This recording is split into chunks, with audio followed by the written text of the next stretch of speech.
8వ శ్లోకంలో 2వ పంక్తి భుజంగభూషణో భుజంగభూషణో భుజంగభూషణో భర్గో భర్గో భర్గో. ఇప్పుడు కలిపి భుజంగభూషణో భర్గో భుజంగభూషణో భర్గో భుజంగభూషణో భర్గో భుజంగభూషణో భర్గో భుజంగభూషణో భర్గో.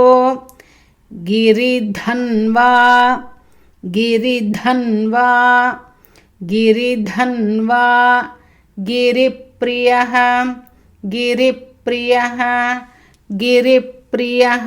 ఇప్పుడు రెండు కలిపితే గిరిధన్వా గిరిప్రియః గిరిధన్వా గిరిప్రియః గిరిధన్వా గిరిప్రియః గిరిధన్వా గిరిప్రియః గిరిధన్వా గిరిప్రియః. ఇప్పుడు పంక్తి మొత్తం 5 సార్లు.